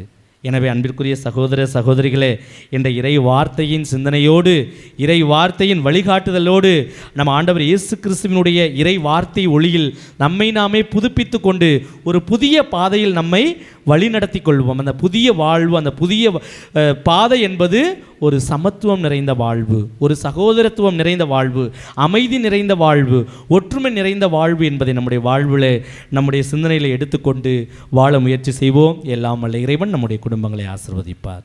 அன்புமிக்கவர்களே, மத்தேயு நற்செய்தி 7ஆம் அதிகாரம் 7வது வசனத்திலே ஆண்டவர் சொல்லுகின்றார், கேளுங்கள் உங்களுக்கு கொடுக்கப்படும், தட்டுங்கள் திறக்கப்படும், தேடுங்கள் கண்டடைவீர்கள் என்று ஆண்டவர் சொல்லுகின்றார். இன்றைய நாளிலே நம்முடைய தேவைகளுக்காக அனைவரும் எழுந்து நின்று எல்லாம் உள்ள இறைவனை நோக்கி ஜெபிப்போம்.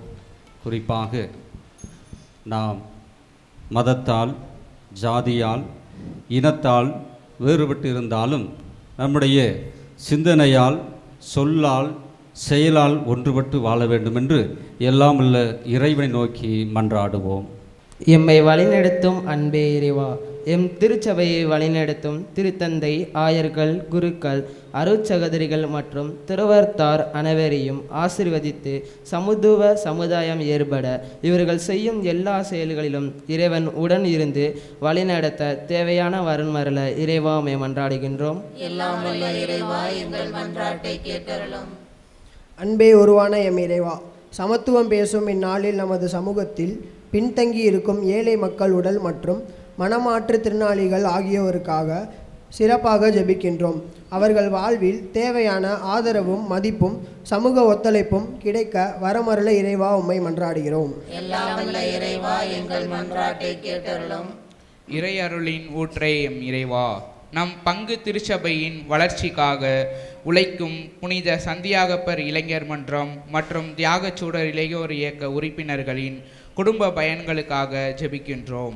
அனைவரும் இறைவனால் நிறைவாய் ஆசீர்வதிக்கப்பட்டு சமாதானமும் அன்பும் பெற்று மகிழ தேவையான வரமருள இறைவா உம்மை மன்றாடுகிறோம். எல்லாம் வல்ல இறைவா, எங்கள் மன்றாட்டை கேட்டருளும். அமைதி அருளும் எம் இறைவா, உலக அமைதிக்காகவும் போரினில் பாதிக்கப்பட்ட மக்களுக்காக சிறப்பாக ஜெபிக்கின்றோம். பல்வேறு இன்னல்களுக்கு மத்தியில் தேவையான அன்பும் இரக்கமும் வாழ்வும் கிடைக்க நீரே துணையாயிருந்து வழிநடத்த இறைவா உம்மை மன்றாடுகிறோம். எல்லாம் வல்ல இறைவா, எங்கள் மன்றாட்டை கேட்டருளும். இளைப்பாறுதல் அளிக்கும் எம் இறைவா, இப்பங்கின் வளர்ச்சிக்காக தங்கள் உழைப்பை நல்கி பல்வேறு பணிகளை செய்துவிட்டு சென்ற புனித சந்தியாகப்பர் இளைஞர் மன்றத்தின் மறைந்த உறுப்பினர்களின் ஆன்மாக்கள் அமைதியடைய ஜெபிக்கிறோம். நீரே நித்திய இளைப்பாற்றை நல்கி உம்மை முகமுகமாய் அவர்கள் போற்றும் நாளை தந்திட இறைவா உம்மை மன்றாடுகிறோம். எல்லாம் வல்ல இறைவா, எங்கள் மன்றாட்டை கேட்டருளும். கண்களை மூடி கரங்களை குவித்து நம்முடைய தனிப்பட்ட தேவைகளுக்காக மௌனமாக மன்றாடுவோம்.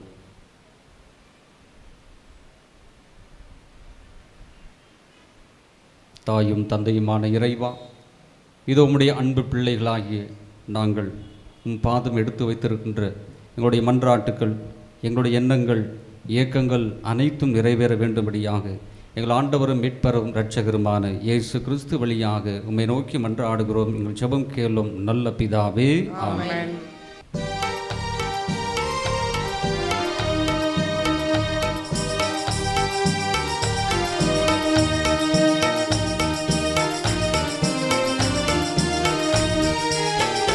வருகின்றோம் இந்நாளில் நன்றி காணிக்கை தருகின்றோம்.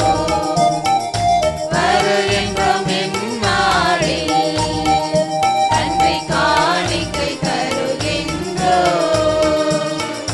கரம் பற்றி நடத்திடும் எம் தலைவா, என்று நம் நிறந்திட செய்திடுவார். கரம் பற்றி நடத்திடும் எம் தலைவா,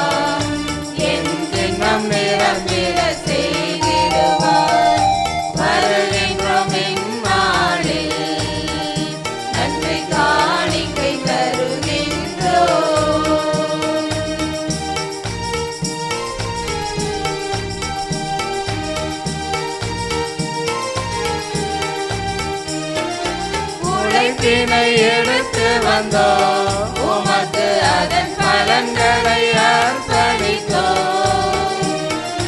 மனிதத்தை வளர்த்திடவே நாங்கள் உந்தன் தியாகத்தை வாழ்ந்திடுவோம். இறைவா, என் இறைவா, உன் மலரடி பாதம் பணிந்திடுவோம்.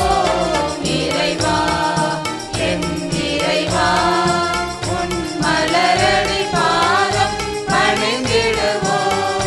குறைகளை நீக்கி ஏற்றிடுவார், பொழிந்திடும் சுடராய் மாற்றிடுவார். வருகின்றோம் இந்நாளில் நன்றி காணிக்கை தருகின்றோம்.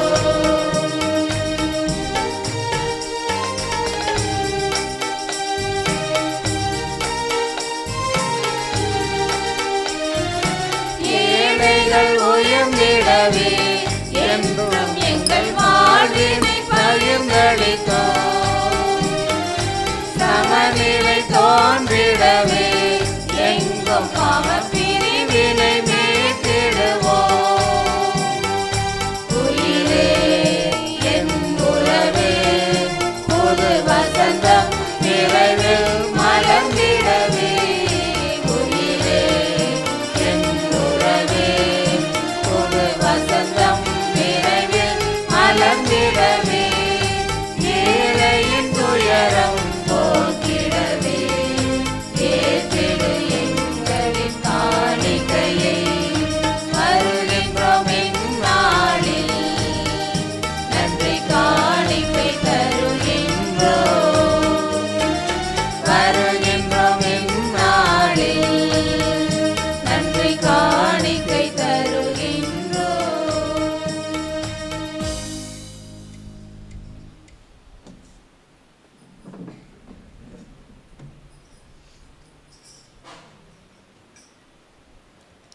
அன்புமிக்க சகோதர சகோதரிகளே, எங்களுடையதும் உங்களுடையதுமான பலி எல்லாம் வல்ல தந்தையாகிய இறைவனுக்கு ஏற்றதாகும்படி ஜெபியுங்கள்.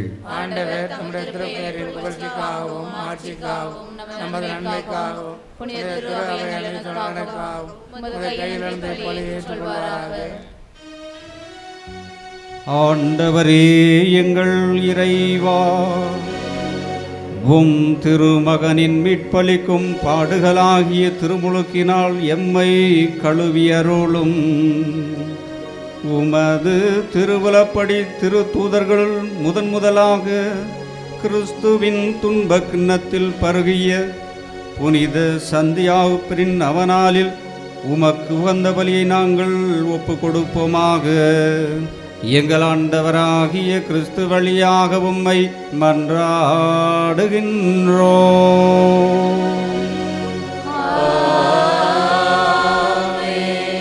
ஆண்டவர் உங்களோடு இருப்பாராக.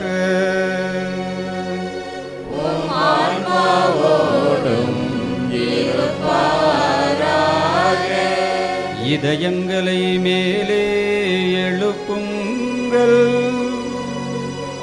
ஆண்டவரிடம் எழுப்பியுள்ளோம்.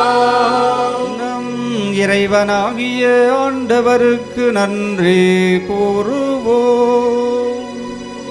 அது தகுதியும் நீதியுமானது. ஆண்டவரே, தூயவரான தந்தையே, என்றும் உள்ள எல்லாம் வல்ல இறைவா, எங்கள் ஆண்டவராகிய கிறிஸ்து வழியாக எந்நாளும் எவ்விடத்திலும் நாங்கள் உமக்கு நன்றி செலுத்துவதும் மெய்யாகவே தகுதியும் நீதியும் ஆகும். எங்கள் கடமையும் மீட்புக்கு உரிய செயலுமாகும்.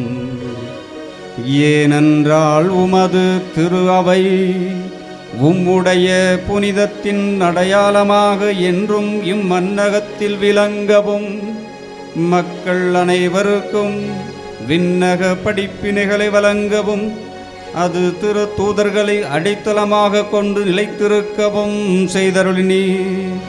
ஆகவே ஆண்டவரே, வானதூதர் புனிதர் அனைவரோடும் நாங்களும் சேர்ந்து உமது மாட்சியை புகழ்ந்துரைத்து ஒரே குரலாய் பாடுவதாவது:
ஆண்டவரே, நீர் மெய்யாகவே தூயவர், தூய்மை அனைத்திற்கும் ஊற்று.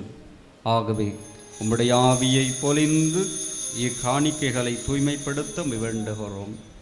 இவ்வாறு எங்கள் ஆண்டவர் இயேசு கிறிஸ்துவின் உடலும் இரத்தமுமாக எங்களுக்கு இவை மாறுவனவாக.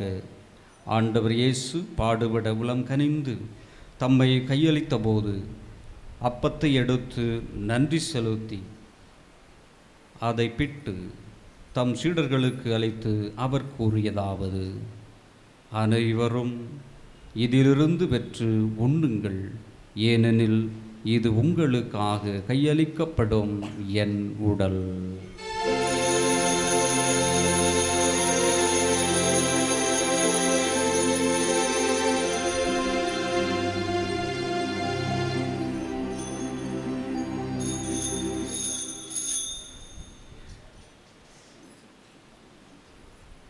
அவ்வண்ணமே இரவு விருந்தை அருந்திய பின் கிண்ணத்தையும் எடுத்து மீண்டும் உமக்கு நன்றி கூறி தம் சீடர்களுக்கு அளித்து அவர் கூறியதாவது: அனைவரும் இதிலிருந்து பெற்று பருகுங்கள், ஏனெனில் இது புதிய நிலையான உடன்படிக்கைக்கு உரிய என் இரத்தத்தின் கிண்ணம்.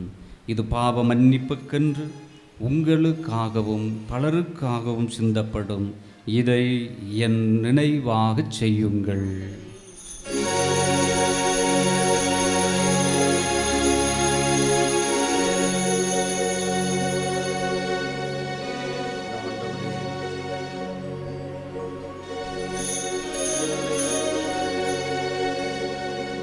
நம்பிக்கையின் மறைபொருள்.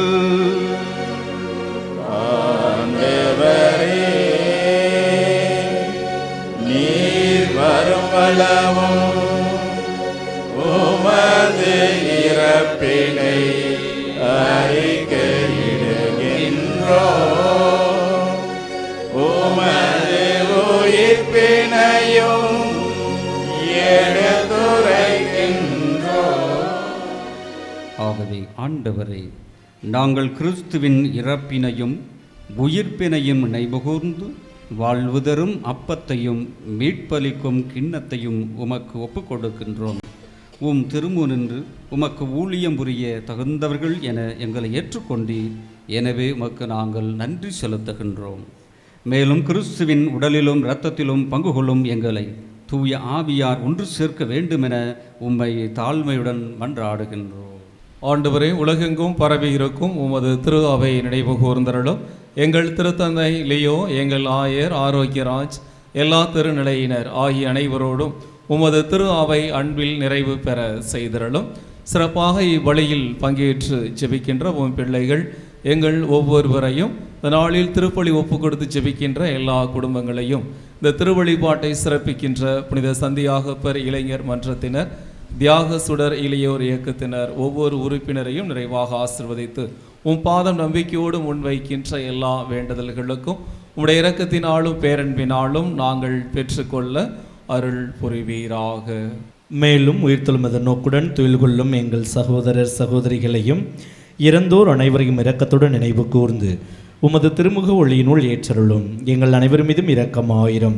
கடவுளின் கன்னித்தாயான புனித மரியா, அவருடைய கணவரான புனித யோசேப்பு, புனித திருத்துதர்கள், எங்களுடைய பங்கின் பாதுகாவலர் திருத்துதர் யாக்கோபு, இவ்வுலகில் உமக்கு உகந்தவராய் இருந்தோர் ஆகிய புனிதர்கள் அனைவருடனும் நாங்கள் நிலைவாழ்வில் பங்கு கொள்ளும் தகுதி பெற்று உம் திருமகன் இயேசு கிறிஸ்து வழியாக உம்மை புகழ்ந்தேத்தும் வரமருள உம்மை மன்றாடுகின்றோம்.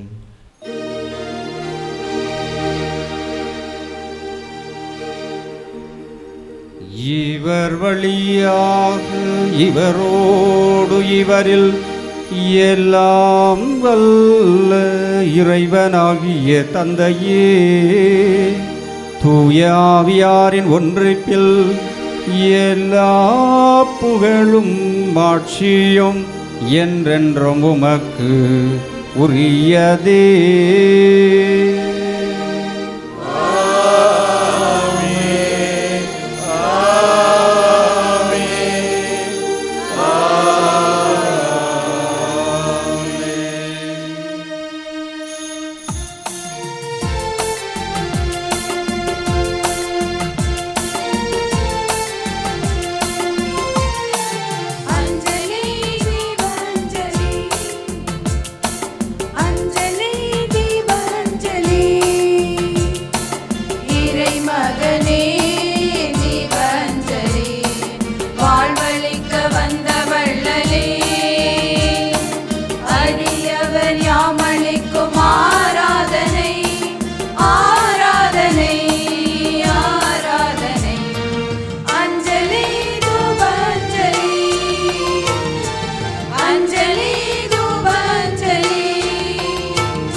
மீட்பரின் கட்டளையால் கற்பிக்கப்பட்டு இறை படிப்பினையால் பயிற்சி பெற்ற நாம் துணிந்து பாடுவோம். எங்கள் தந்தையே, உமது பெயர் தூயது என போற்ற பெறுக.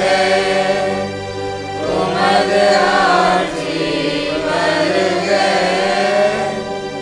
உமது திருவுளம் விண்ணுலகில் நிறைவேறுவது போல மண்ணுலகிலும் நிறைவேறுக. எங்கள் அன்றாட உணவை இன்று எங்களுக்கு தாரும். எங்களுக்கு எதிராக குற்றம் செய்வோரை நாங்கள் மன்னிப்பது போல எங்கள் குற்றங்களை மன்னியும். எங்களை சோதனைக்கு உட்படுத்தாதேயும். தீயோனிடமிருந்து எங்களை விடுவித்தருளும். ஆண்டவரே, தீமை அனைத்திலுமிருந்து எங்களை விடுவித்து எங்கள் வாழ்நாளில் அமைதியை கனிவுடன் அருள உம்மை மன்றாடுகின்றோம். உமது இரக்கத்தின் உதவியால் நாங்கள் பாவத்திலிருந்து எப்போதும் விடுதலை பெற்று யாதொரு கலக்கமுமின்றி நலமாயிருப்போமாக. நாங்கள் எதிர்நோக்கியிருக்கும் பேரின்பத்திற்காகவும் எம் மீட்பராகிய இயேசு கிறிஸ்துவின் வருகைக்காகவும் காத்திருக்கின்றோம். ஆட்சியும் வல்லமையும் மாட்சியும்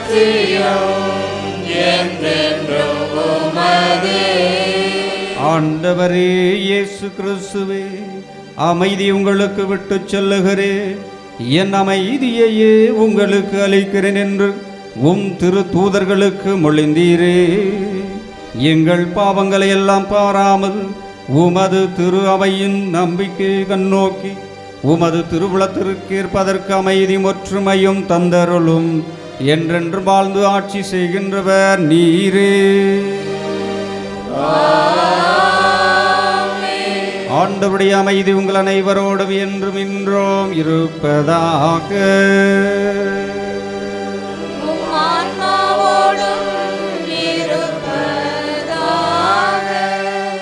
ஒருவருக்கொருவர் ஆண்டவர் வழங்கும் அமைதியை மற்றவுடன் அறிவித்துக் கொள்வோம். உங்களுக்கு அமைதி உண்டாகும்.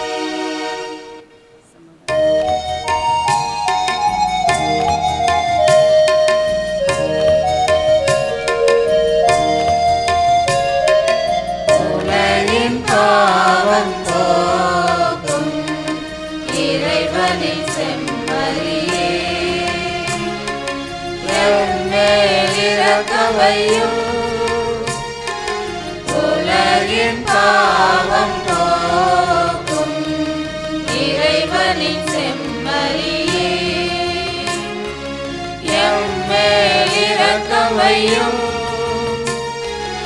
உலகின் பாவம் போக்கும் இறைவனின் செம்மறியே, எமக்கு அமைதி அருளும், எமக்கு அமைதி அருளும். இதோ இறைவனின் செம்மறி, இவரே உலகின் பாவங்களை போக்குகின்றவர். இச்செம்மறியின் விருந்துக்கு வந்திருப்போர் பேறு பெற்றோர். ஆண்டவரே, நீர் நான் தகுதியற்றவர், ஆனால் ஒரு வார்த்தை மட்டும் சொல்லி அருளும், எனது ஆன்மா நலமடையும்.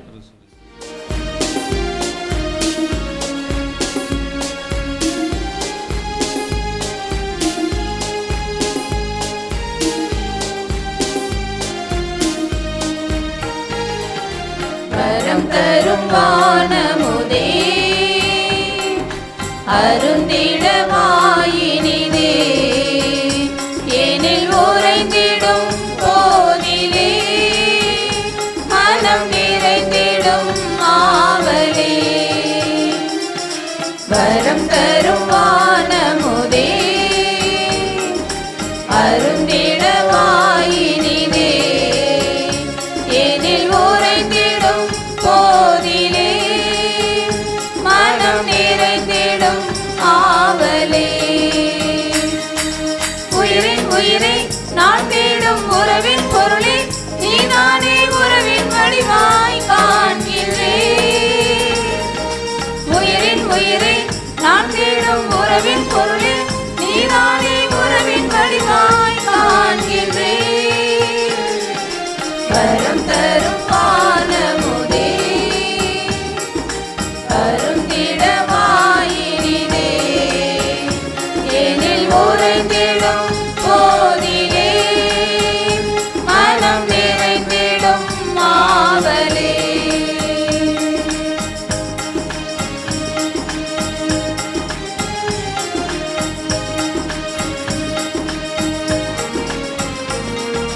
ரசத்துடன் நீரும் அப்பமும் சேர்ந்து உணவென மாறும் நேரமே, ரசத்துடன் நீரும் அப்பமும் சேர்ந்து உணவென மாறும் நேரமே, இதை அனைவரும் வாங்கியே உண்டு பருகிடும் போதிலே,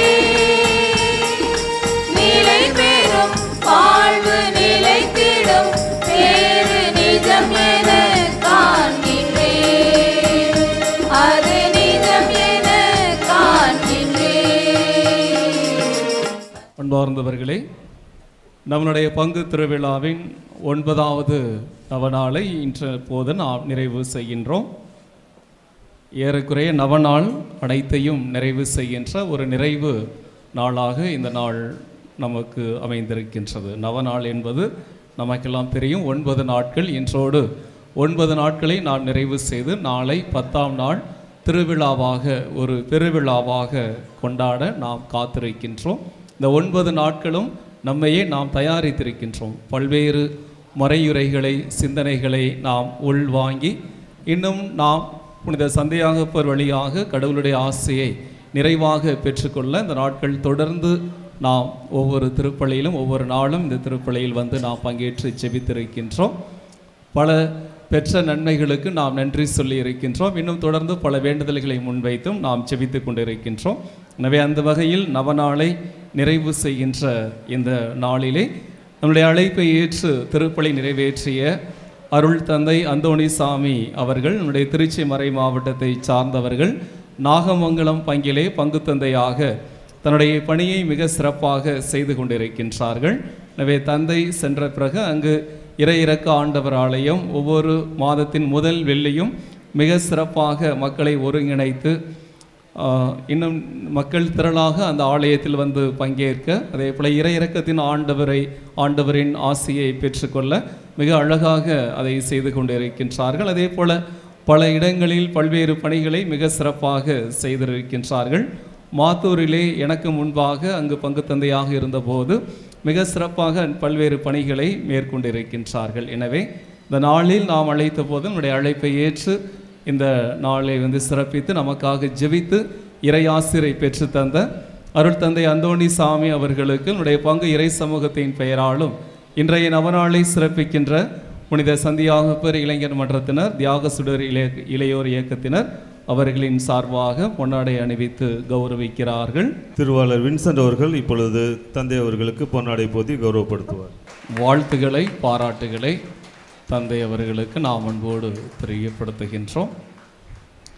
அடுத்ததாக இந்த நாளிலே பிரசங்கம் வைத்த அருள் தந்தை ஜான் பிரிட்டோ அவர்கள், நம்முடைய திருச்சி மறை மாவட்டத்தை சார்ந்த அருள் தந்தை அவர்கள் தற்பொழுது ஆயர் இல்லத்திலே தங்கி பிஎட் என்ற தன்னுடைய மேற்படிப்பை படித்து கொண்டிருக்கின்றார்கள். தந்தை அவர்களுடைய பிரசங்கம் மிக சிறப்பாக அருமையாக இன்றைய நாளில் இருந்தது. அவர் மெய்யியலில் தொடங்கி அறிவுபூர்வமாக பல்வேறு அந்த அறிவு கூர்மையினுடைய அந்த அடிப்படையிலே மிக சிறப்பாக அந்த சமத்துவ சமூகம் எப்படி நாம் அமைக்க வேண்டும் என்பதை மிக சிறப்பாக அவர் இன்றைய நாளில் நமக்கு எடுத்துரைத்தார்கள். எனவே அருள் தந்தை ஜான் பிரிட்டோ நமக்கெல்லாம் நன்றாக தெரியும். பல நாட்களில் நம்முடைய ஆலயத்திற்கு வந்து உதவி செய்திருக்கின்றார்கள். பல்வேறு வெள்ளிக்கிழமைகளில் திருப்பலி வந்து நிறைவேற்றி இருக்கின்றார்கள். எனவே நாம் அழைக்கும் போதெல்லாம் நமக்கு வந்து உதவி செய்கின்ற நல்ல ஒரு அருட்தந்தையாக நம்முடைய மறை மாவட்டத்தில் இருக்கின்ற அருள் தந்தை அவர்களை இந்த நாளில் நாம் அழைத்த போதும் மனமகிழ்வோடு ஏற்று வருகை தந்திருக்கின்றார்கள். எனவே அருள் தந்தை ஜான் பிரிட்டோ அவர்களுக்கு இந்த நேரத்தில் நம் அனைவரின் சார்பாக இன்றைய வழிபாட்டை சிறப்பிக்கின்ற இளைஞர் மன்றத்தின் சார்பாக அருள் தந்தை அவர்களுக்கு திரு இன்னாசி டேவிட் அவர்கள் இப்பொழுது பொன்னாடை போட்டி கௌரவப்படுத்துவார். பாராட்டுகளை தந்தை அவர்களுக்கு நாம் அன்போடு தெரிவித்துக் கொள்கின்றோம்.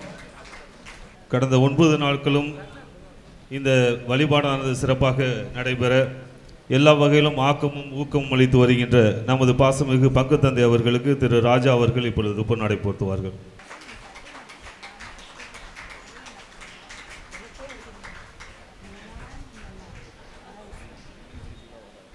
என்னாலும் நமக்கு எல்லா வகையிலும் உதவி செய்து வருகின்ற அருள் சகோதரி மரியின் ஊழை சபையை சார்ந்த அருள் சகோதரி சிவி அவர்களுக்கு திரு செல்வராஜ் அவர்கள் இப்பொழுது பொன்னாடை போர்த்துவார்கள்.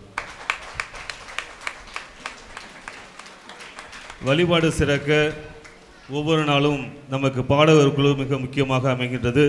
எனவே பாடகர் குழு தலைவர் திரு சேவியர் அவர்களுக்கு இளையோர் இயக்க துணைத் தலைவர் திரு ஜேம்ஸ் அவர்கள் இப்பொழுது பொன்னாடை போர்த்துவார்கள்.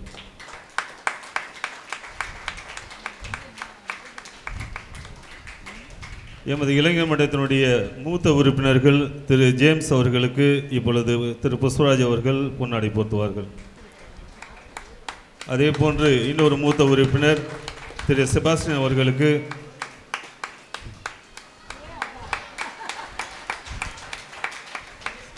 திரு தினேஷ் அவர்கள் இப்பொழுது கௌரவப்படுத்துவார். மற்றொரு மூத்த உறுப்பினர் திரு ஆனந்தராஜ் அவர்களுக்கு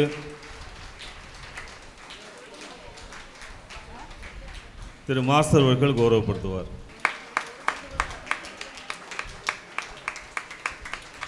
சன்மார்ந்தவர்களே, மேலும் இன்றைய நாளில் இந்த வழிபாடு மிக அருமையாக அமைய உதவி செய்த நம்முடைய பாடகர் குழுவினர் ஒவ்வொரு நாளுமே மிக சிறப்பாக பாடல்கள் பாடுகின்றார்கள். எனவே இன்றைய நாளிலே மிக சிறப்பாக பாடல்களை பாடிய பாடகர் குழுவினர், இளைஞர் மன்றத்தினர், இந்த பீடத்திற்கான ஏற்பாடுகளை செய்த இளைஞர் மன்றத்தினர், பீட பணியாளர்கள், பலிபீட சிறார்கள், தூய்மை பணியாளர்கள் என அனைவருக்கும் இந்த நேரத்தில் கரம் தட்டி நம்முடைய வாழ்த்துக்களை, நம்முடைய பாராட்டுகளை நாம் அன்போடு தெரிவித்துக் கொள்கின்றோம். அன்பார்ந்தவர்களே, நாளைய தினம் நம்முடைய திருவிழாவினுடைய நிறைவு நாள், 10வது நாள் திருவிழா. எனவே ஆயர் அவர்களுடைய தலைமையிலே நாம் ஒன்று கூடி நாம் திருப்பலி நிறைவேற்றி நாம் பாதுகாவலர் வழியாக இறைவனுக்கு நாம் நன்றி சொல்லியும் பல வேண்டுதல்களை முன்வைத்தும் இந்த திருவிழா திருப்பலியை நாம் கொண்டாட இருக்கின்றோம். எனவே இந்த 9 நவநாட்கள் நம்மை நாம் தயாரித்து நாளை நாம் புனிதர் வழியாக நிறைவான ஆசிரை பெற்றுக்கொள்ள இருக்கின்றோம். எனவே நாளைய தினம் அதற்கான ஒரு உற்சாகமான மனநிலையோடு, கொண்டாட்டமான மனநிலையோடு அனைவரும் நாம் நேரத்தோடு கூடியிருப்போம். மாலை 6 மணிக்கு மிக சரியாக இங்கு ஜெபமாலை ஆரம்பமாகும். அதைத் தொடர்ந்து நவநாள் ஜெபம், மன்றாட்டு மாலை, அது முடிந்து மிக சரியாக 6:30 மணிக்கு ஆயர் அவர்கள் வருகை தருகின்றார்கள். ஆயர் அவர்களை நாம் வரவேற்கின்றோம். இஎஸ்ஐ வளாக அந்த முக்கத்திலே அங்கிருந்து நாம் ஆயர் அவர்களை வரவேற்று பவனியாக வந்து நாம் திருப்பலியை தொடங்குகின்றோம். எனவே நாளைய தினம் இன்னும் நாம் நேரத்தோடு அனைவருமே ஒன்றாக நாம் கூடி வந்து ஜெபமாலை மற்றும் நவநாள் ஜெபம், மன்றாட்டு மாலை என அனைத்து நிகழ்வுகளிலும் நீங்கள் பங்கேற்க உங்களை நான் அன்போடு கேட்டுக்கொள்கின்றேன். திருப்பலி முடிந்தவுடனே ஆயர் அவர்கள் தேரை மந்திரித்து தேர் பவனியை அவர்கள் தொடங்கி வைக்கின்றார்கள். எனவே இந்த அனைத்து நிகழ்வுகளிலும் நாம் திரளாக பங்கேற்போம். நம்முடைய நண்பர்கள், உறவினர்கள் மற்றும் நமக்கு தெரிந்தவர்கள் அனைவருக்கும் சொல்லி அவர்களையும் நாளைய தினம் இந்த நம்முடைய பாதுகாவலருடைய ஆசியை பெற்றுக்கொள்ள அவர்களை அழைத்து வருவோம். வாழ்ந்தவர்களே, நாளை மறுநாள் அதே போல் மிக சரியாக சனிக்கிழமை 6 மணிக்கு இங்கு நன்றி திருப்பலி. அதை தொடர்ந்து 7 மணிக்கெல்லாம் நம்மளுடைய பகுதியினுடைய சட்டமன்ற உறுப்பினரும் அமைச்சருமான மாண்புமிகு அமைச்சர் KN நேரு அவர்கள் தொடங்கி வைக்கின்ற அன்னதானம் நடைபெறும். எனவே அந்த அன்னதானத்தில் நாம் அனைவரும் நேரத்தோடு வந்து கலந்து கொள்வோம். அதே போல் இந்த அன்னதற்கான அந்த உணவு தயாரிக்கின்ற அந்த நிகழ்வுகளிலேயும் நாம் பங்கு மக்கள் மற்றும் மன்றத்தினர் நாம் செய்கின்ற அந்த நம்மளுடைய உதவிகளை நீங்கள் செய்திட வந்து உடல் உழைப்பு கொடுத்து செய்திடவும் உங்களை நான் அன்போடு கேட்டுக்கொள்கின்றேன். அன்பார்ந்தவர்களே, இன்றைய நாளில் இந்த வழிபாட்டை சிறப்பித்த இளைஞர் மன்றத்தினர், அவங்களுக்கு நான் நன்றி சொல்ல மறந்துட்டேன் கொஞ்சம். ஏன்னா அவர்களுடைய பங்கேற்பு ரொம்ப ரொம்ப சிறப்பாகவே இருந்தது. வருகை பவனியிலும் நிறைய பேர் திரளாக பங்கேற்றார்கள். அதே போல் காணிக்கை பவனியிலும் நிறைய பேர் பங்கேற்றார்கள். அவர்கள் எடுத்த ஆரத்தி மற்றும் எல்லாமே அஞ்சலி எல்லாமே நீங்கள் எல்லாமே ரொம்ப கவனமாக பார்த்துக்கிட்டு இருந்தீங்க. அந்த அளவுக்கு மிக அழகாக எல்லாமே நன்றாக செய்தார்கள். எனவே இன்றைய வழிபாட்டை இவ்வளவு ஆர்வத்தோடு மிக சிறப்பாக நன்றாக சிறப்பித்த நம்முடைய சந்தியாகப்பர் இளைஞர் மன்றத்தினர் மற்றும் தியாக சுடர் இளையோர் இயக்கத்தினர் அவர்கள் அனைவருக்குமே அவர்களை வழிநடத்திய அந்த தலைவர்களுக்கும் இந்த நேரத்தில் நாம் சத்தமாக கரம் தட்டி நம்முடைய வாழ்த்துக்களை, நம்முடைய பாராட்டுகளை, நன்றிகளை நாம் அன்போடு தெரிவித்துக் கொள்கின்றோம். எப்போதுமே சிறப்பாக செய்கின்றவர்கள் இன்றும் சிறப்பாகவே அதை இன்னும் நிறைய பேருக்கு பொன்னாடை அணிவித்து அவர்களுக்கு தன்னுடைய நன்றியை அவர்கள் வெளிப்படுத்தி இருக்கின்றார்கள். நம் அனைவருக்கும் உணவும் வழங்குகிறார்கள். ஆனால் நான் தான் அவங்களுக்கு சற்று தாமதமாக நன்றி சொல்லிட்டேன். ஆனாலும் அவர்களுடைய அந்த பொறுப்பும் அவர்கள் செய்கின்ற பணிகளும் என்றுமே மிகவும் பாராட்டுக்குரியதாக இருக்கின்றது. எனவே அவர்களுக்கு மீண்டுமாக நம்முடைய நன்றிகளும் பாராட்டுகளும் நாம் அன்போடு தெரிவித்துக் கொள்கின்றோம். நன்றியுடன் மன்றாடுவோமாக.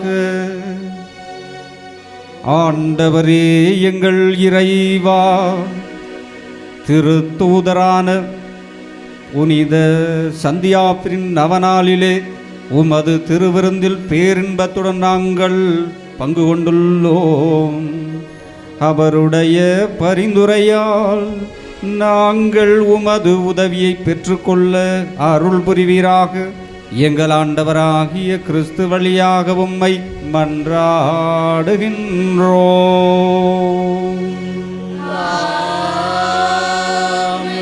ஆண்டவர் உங்களோடு இருப்பாராக.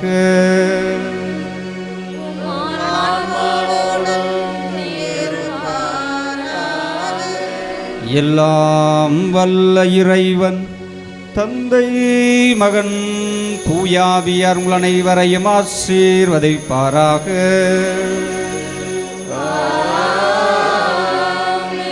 இறைவனின் அன்பில் இணைந்து வாழ சென்று வாழுங்கள். திருப்பலி நிறைவேறிற்று.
தந்தை மகன் தூய ஆவியின் பெயராலே ஆமென். ஆண்டவரை போற்றுவோம். இறைவா உமக்கு நன்றி.